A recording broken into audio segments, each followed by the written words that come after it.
Hey there, this is Dr. Rishi from the Learners Academy, and today we are going to talk about a very interesting topic called radioactivity. Study of this topic has begun in the recent past. So when I say recent past, it's like 150 years ago. Other topics in physics we've been studying for a very long time. However, this one particular topic, we have majoritarily started studying a lot about it only in last 150 to 200 years.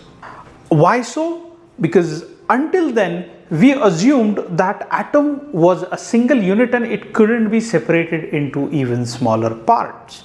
However, once we discovered that atom consisted of protons, neutrons and electrons, that is when we actually started thinking of radioactivity. The first incidence of radioactivity was noted down by a scientist called Becquerel, and they were called as Becquerel's rays. Becquerel was doing some experiments with uranium and he had kept photographic plates. For the younger generation who doesn't know what photographic plates are, these are something similar to the roll camera that we had like 10 years back. I don't think we still have those kind of cameras, but it's basically a film, and when light falls on it, then it changes its color. So to keep it simple, let us call them photographic plates as plates that would change colors if light falls on them. So when Becquerel was doing experiments with uranium, he had kept the uranium very securely in a box, in a lead box, and there were photographic plates in the room as well. And those photographic plates were nicely covered with black paper because he did not want light to fall on them, and that is why he had kept it that way. However, when he took out the plate, he found that those plates had some light spots on them, meaning that some light had fallen on them, but he had taken utmost care of wrapping them nicely. And the only thing that other than those plates that was there that could have caused this was the uranium salt. And this is where the journey began. People started discussing, people started experimenting, and people started researching on atoms and going inside the atom to see what was happening. There were great scientists involved in this, and the peak came during the Second World War, where Oppenheimer invented the atomic bomb. This was discovery of the century. It was used only twice, once in Hiroshima, once in Nagasaki, and after seeing the devastation that had happened because of these bombs, governments made it sure, or rather the UN made it sure, that they were keeping it, they were keeping a check on it, and they were keeping this technology at bay. Because everyone knows if the third World War is going to happen, then it would be nuclear weapons that would come into play, and then we would end up literally wiping out the entire human race. Everyone knows how dangerous these nuclear weapons can be. So we decided to use this nuclear energy for the betterment of the society. Oppenheimer's idea was not to make a bomb that could kill people, but rather to solve the problem that we were facing, that was energy crisis. Even 100 years back, people were concerned, physicists particularly were concerned, because they knew that one day we would run out of fossil fuels. So we needed to find alternative resources, and nuclear energy was one such a resource. So today we are going to talk about this nuclear energy and radioactivity. Now, before we go ahead, let us try and understand what is happening inside the atom. Atom has positive charges called protons, neutral charges called neutrons, and negative charges called electrons. Neutrons and protons are clubbed together into a super dense system that we call nucleus. The density of nucleus is very, very, very large. Around this nucleus, we have electrons whizzing around. Let us go further deeper and let us check out this nucleus. Now, it is very essential to understand what is happening here. Nucleus has protons in it, and it is very, very, very small in size. So just imagine we are having two positive charges which are very close to each other. Now, what would happen if we have two positive charges? In nature or naturally they should repel each other according to the electrostatic theory, and the electrostatic forces should actually make these protons repel. However, they don't repel. They are attracting each other. They are held together by a very, very strong force called the strong nuclear force. Now, the structure of this nucleus is 10 to the power of minus 15 to 10 to the power of minus 14 meters, which is approximately 10,000 to 1 lakh times smaller, which is approximately 10,000 to 100,000 times smaller than an atom. So, just to make you understand how large this difference is, if I consider my nucleus to be of 10 centimeters, then my atom would be 10,000 times more than that. That would make it 1 lakh centimeters. That would be 100 meters. So if my nucleus is 10 centimeters, my atom's size would be almost as a 100-meter long track. So that does make a lot of difference, because it's almost of size of a cricket ground. So the nucleus can be considered as the cricket ball, and the atom would be of the size of the cricket ground. That is the difference that we are talking about. That is the analogy that we are talking about. That is how large the atom is when we compare it with a nucleus. Now let us see what is happening inside the nucleus. Inside the nucleus, these protons and neutrons are held together by strong nuclear forces. This nuclear force is 10 to the power of 38 times stronger than the gravitational force that we feel. You can imagine what kind of forces we are talking about. This is the strongest force that appears in nature. However, it's a very short-ranged force. Now, let's see what happens when we talk about large atoms. So, whenever we consider atoms, we have to consider two things, two specifications that we have, that is atomic mass and atomic number. Atomic number tells us the number of electrons and the number of protons. So, number of electrons or the number of protons are termed as the atomic number. And then we have atomic mass or atomic mass number, which is the actual mass of one atom, and it is the addition of the protons and the neutrons together. To simplify our lives, we consider mass of one proton as 1 unit, just to simplify things. So now let's see what happens when we go for large atoms like uranium. The atomic number of uranium is 92 and the atomic mass number is 283. Now this is something important, we should make a note of it.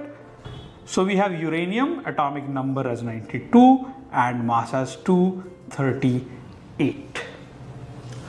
Now what does this tell us? Uranium has 92 protons, and then the remaining part is neutrons. So uranium is having a lot more neutrons as compared to protons. Now as we increase the mass, what happens? Now there are more number of molecules that the same force, that is nuclear force, needs to hold them together.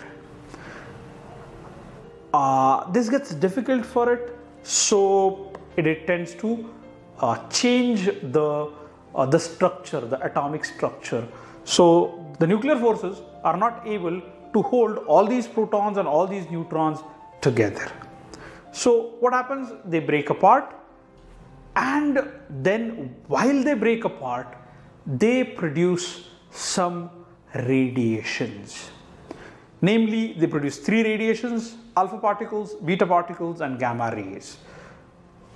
I'll stress it again, it is alpha particles, beta particles, and gamma rays. So alpha is a particle, beta is a particle, and gamma is a ray. Okay. So let's see what these alpha and beta particles are and what the gamma rays are. So now we need to understand this about radioactivity, that not every element is radioactive. There are certain atoms that could be radioactive, and they are termed as radioactive isotopes. So we need to understand this one more term that is there, that is isotopes. Isotopes are two elements, isotopes are two atoms of the same element. They have same number of protons but different number of neutrons, making them have same atomic number but different atomic mass number. So you can take same element and they would have different atomic masses. Some of them may be radioactive, some of them would be non-radioactive. The best example is carbon. A radioactive carbon is used for carbon dating, and a radioactive carbon is carbon 14. So the atomic mass of carbon is 12 that we generally found. Is an isotope of carbon which has two extra neutrons in it, and its atomic mass becomes 14. Now, so let's go ahead and let's talk about what is happening here with this uranium atom. Okay, so uranium atom disintegrates just sitting there. Now this is again something tricky to understand. What does it mean when I say disintegrate? It means it basically breaks into smaller pieces. So in the initial part I had discussed that for nuclear forces it gets difficult to hold all these protons and neutrons together.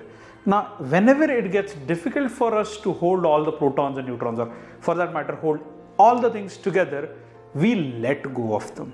That's what the nuclear forces do. They let go of it.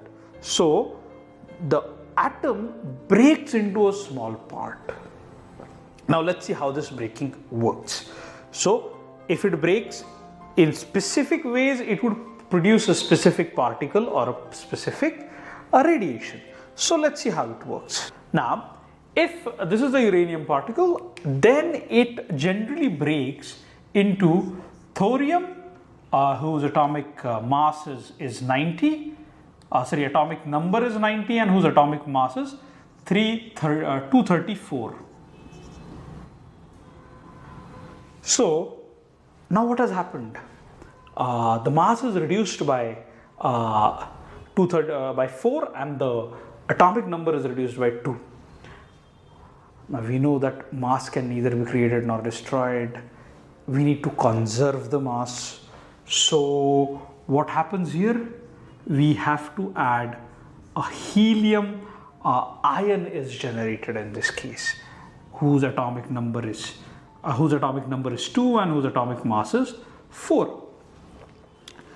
And along with it, so this is called the alpha particle. So this is the alpha particle that is there, that is coming out when uranium disintegrates on its own without any external forces. So uranium is just letting go 2 protons and 2 neutrons, which are forming a helium ion. Helium nuclei has separated out from my uranium nucleus. Alpha particle is a doubly charged helium. Now why? Because though we are getting since we are breaking the nucleus, we are not breaking the electrons.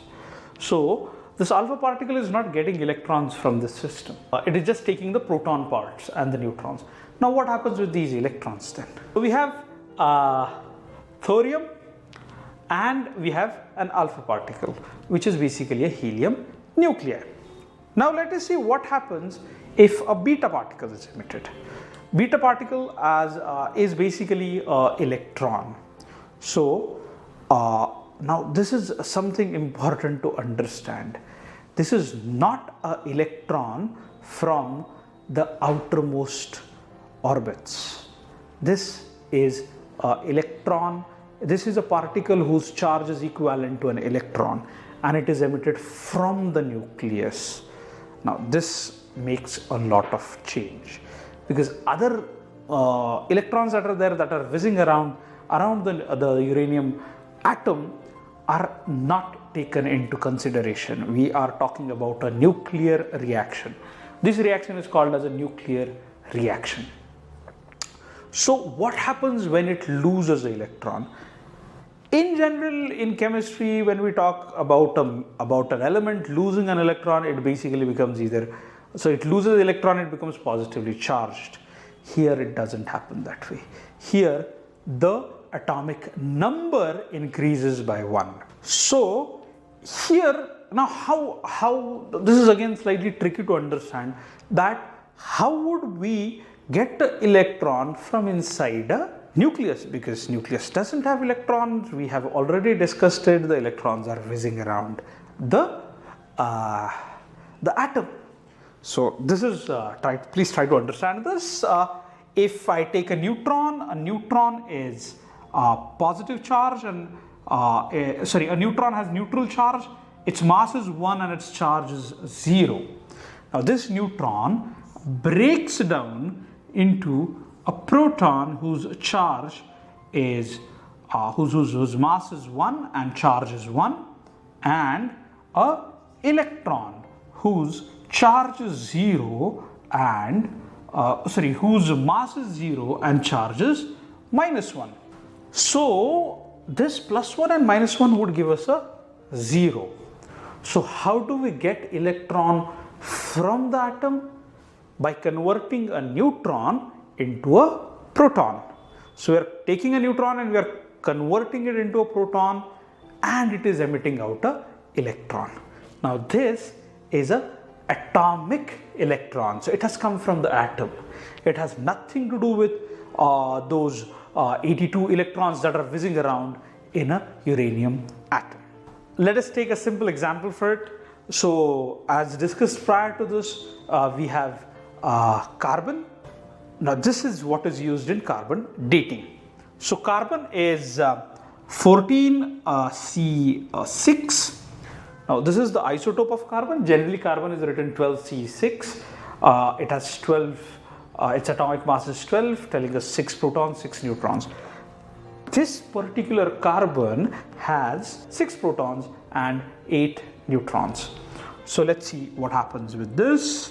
So this carbon gets converted into nitrogen with atomic number 7 and atomic mass 14, and gives us a beta particle. So this here is called as a beta particle. So what have we seen? So this is what is happening here. So this carbon had 6 protons and 8 neutrons. One of those neutrons got split up and became an electron and a proton, increasing the atomic number and converting carbon to nitrogen. So this is what we look at when we do carbon dating, because there is a certain interval of time that is needed for this radioactive carbon to convert itself from carbon 14 to nitrogen 14. And this time span is constant for all the carbon 14 atoms. So by calculating the number of carbon atoms remaining in the biological matter, we pretty much figure out how old that particular fossil or that particular specimen is. Then we come to the last part, that is gamma rays. Now gamma rays are just rays. They don't have any charge, they don't have any mass. So they don't change the parent atom at all. So now let's give it a quick revision. If a beta particle is emitted, the atomic mass reduces by 4, the atomic number reduces by 2. If a beta particle is produced or a beta particle is emitted, the atomic number is increased by 1, the atomic mass remains the same. And if a gamma ray is emitted, there is no change in mass or mass number or atomic number or atomic mass. So we've seen what a radioactivity is and these particular 3 radiations that we have. Now, what is the most dangerous out of them? It is gamma rays, because they have very large penetrating power. So they can literally pass through thick sheets of metal. And this is what is used when we use nuclear energy for destructive purposes. Since it has very large energy, we can harness this energy by converting it into thermal energy, and that is used in nuclear power plants.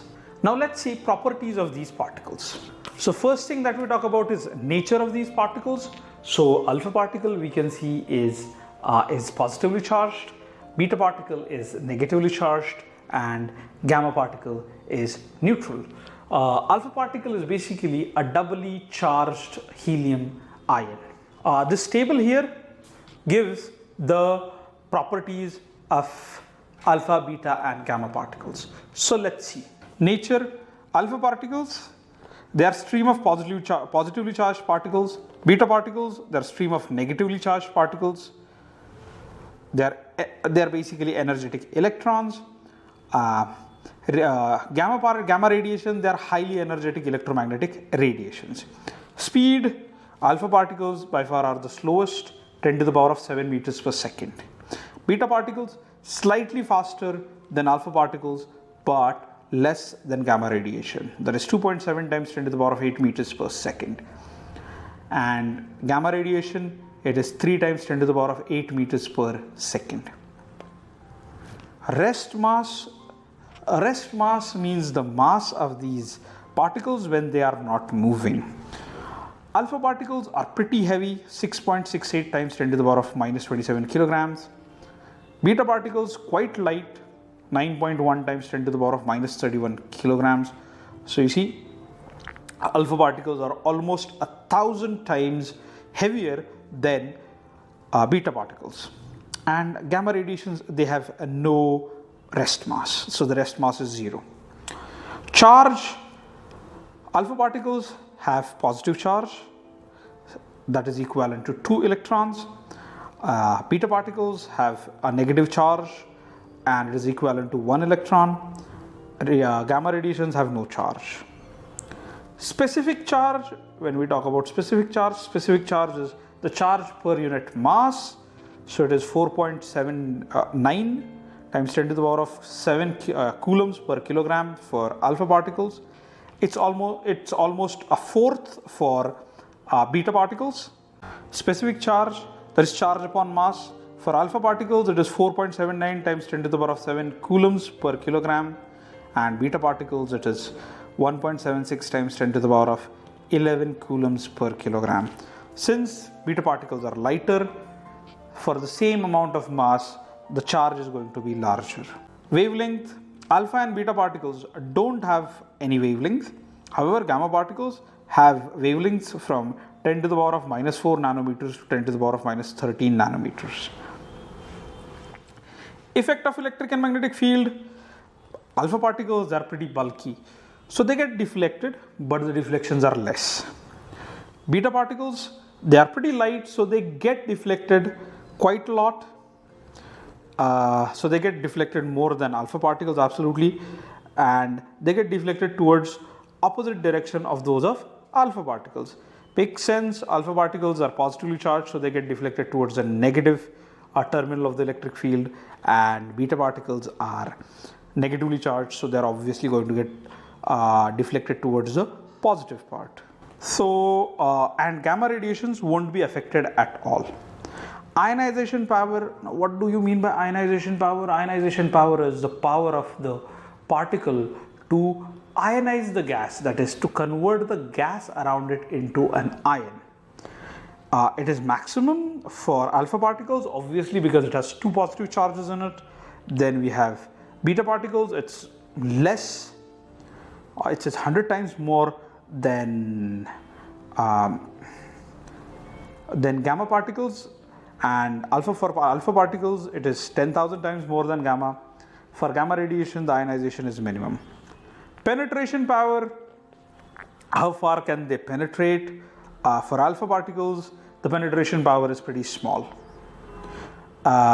so 3 to 5 centimeters in air. For beta particles, it's slightly larger, so it is few meters in air. However, for gamma radiation, it is very large. It is up to few hundred meters in air.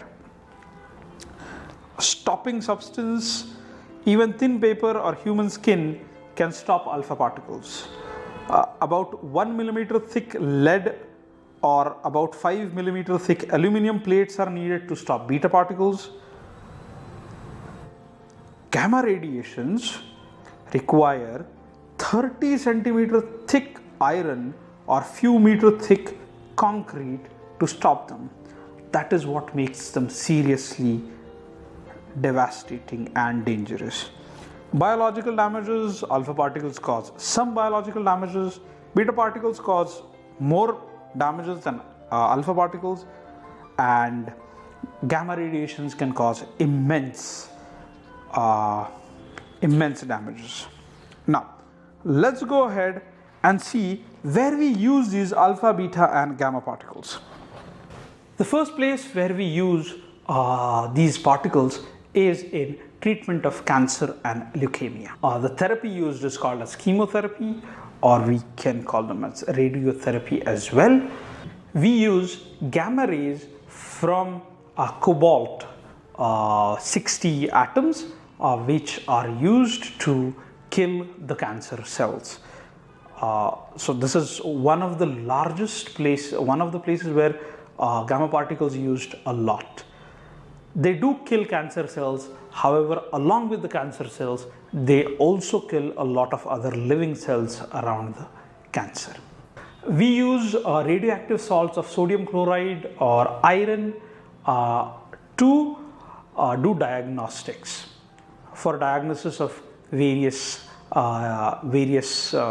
diseases that are related to various parts of the body.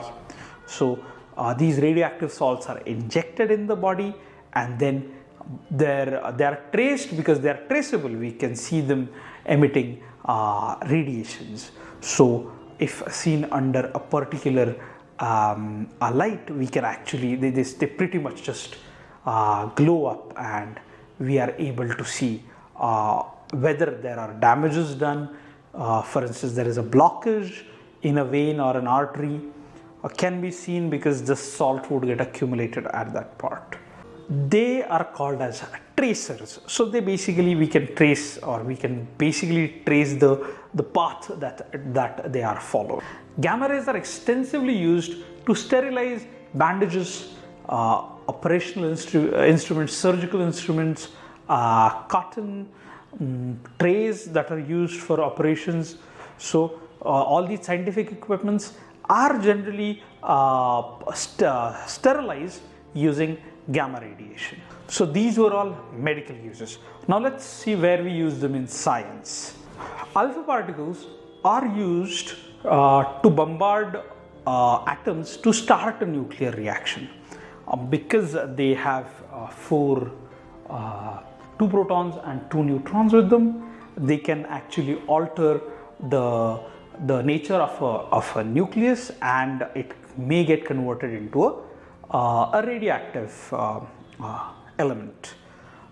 They are also used as tracers in biological systems, say particularly in crops, where we can trace what the issues are, with a particular plant and how we can control the damage. They're also used, as discussed earlier, they're also used in carbon dating, where if there is excavation happening, then to know how old that particular specimen is, we do use a method called carbon dating, which tells us an approximate time when that particular, or the time frame where that particular fossil belonged to. We also use radioactive elements and radioactivity in industry. First place where we use it is in nuclear reactors, where nuclear energy gives us immense amount of energy. The second place where we use it is to dissipate the charges on moving parts. Radioactive elements are used there, which help us to ionize and get rid of charges that get accumulated. We also use them in various luminescent signs. Luminescent signs basically are the glow in the dark signs. They basically glow when a certain light falls on them or when no light falls on them. And we also use them in figuring out the thickness of the paper. We use beta particles for that because beta particles can penetrate through papers. So by taking them in by using them in a specific manner, we can make sure that the paper that we are making is of a particular thickness. This was all the good part about radiations. Now let's see how bad it can go. The first major issue with these nuclear power plants is the nuclear fallout, where now in a nuclear power plant we are actually doing this nuclear reaction. So basically we are having a controlled atomic bomb which is producing a lot of energy, and we are making sure that it is not going outside our control. However, there have been 3 such incidences that have happened in the past where these radiations went out of control and things have gone severely bad. In USA, 28 March 1979, this was the first incident that occurred. Then we had the second incident in Ukraine, in USSR on 26th April 1986, and third in Japan on 11th March 2011. These incidences caused damage to the reactor building and injuries to the person working in the plants as well as their vicinity.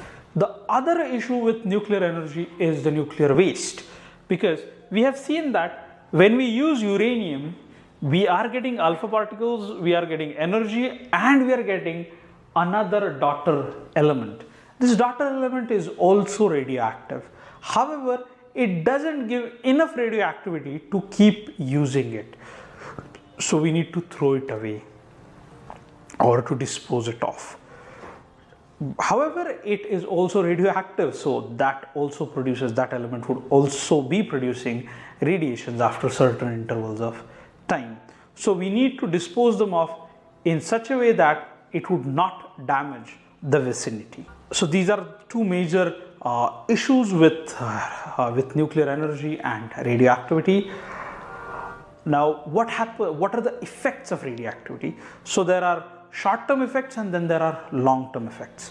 Biologically, radiations can do seriously harmful things.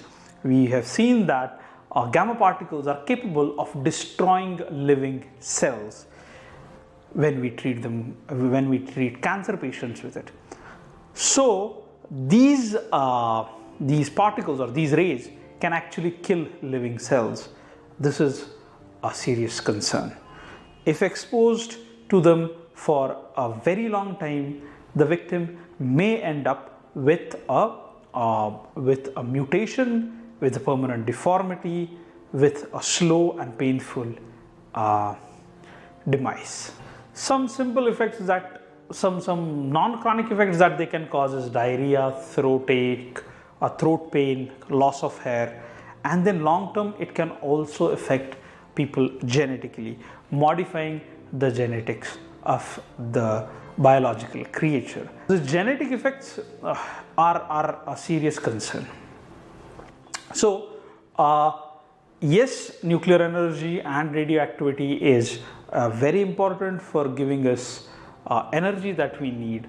At the same time, it is important for us to understand that it has seriously devastating effects, or rather after effects.